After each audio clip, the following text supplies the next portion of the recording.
آپ دیکھ رہے ہیں اقرا اردو نیوز میں ہوں میں دہلی۔ کورونا کے سبب ان سال بھی عیدگاہ بیٹی روڈ ٹیٹا گڑھ پر نماز عید الاضحیٰ ادا نہیں کی گئی۔ مسجدوں میں چھوٹی چھوٹی جماعت کی شکل میں 2 دفعہ 3 دفعہ جماعت بنا کر ادا کی گئی۔ بنگال جامع مسجد کے امام شاہد حسین مصباحی نے ملت اسلامیہ اور ملک کے دوسرے قوموں کو عید الاضحیٰ کی مبارکباد پیش کی، ملک اور ریاست کی سلامتی کے لیے دعائے خیر کی۔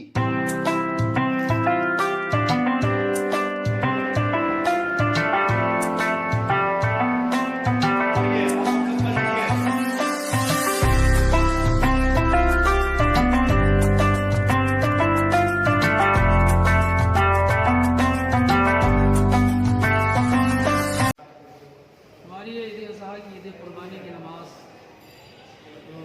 بیٹی روڈ جمع کرتی تھی، وہ بہت بڑی جماعت اور بڑی شاندار جماعت ہوتی ہے، بڑا ہی زبردست منظر ہوا کرتا تھا، لیکن حالات کی تقاضے کے مطابق کئی عیدیں ہماری گزری کہ ہم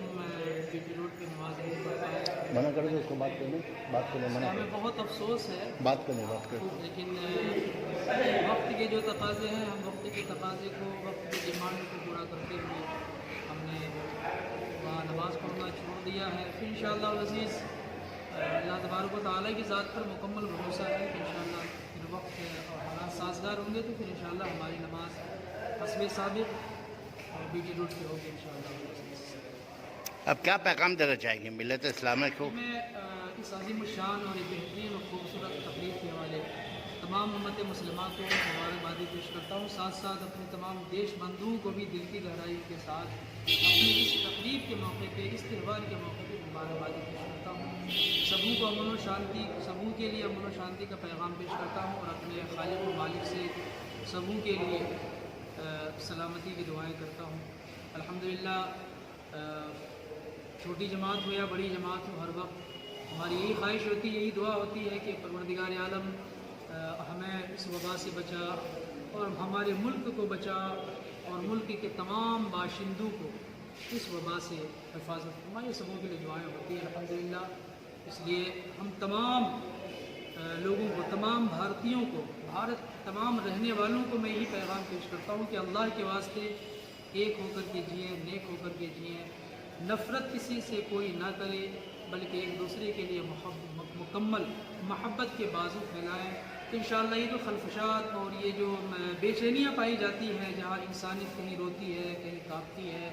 کہیں لٹکتی بھی نظر آتی ہے، انشاءاللہ اگر ایک دوسرے سے اگر ہم محبت کریں گے تو یہ تمام تر غلط ماحول انشاءاللہ ختم ہو جائے گا۔ اپنی اس خوشی میں اپنے دیش بندھوؤں کو بھی شامل کریں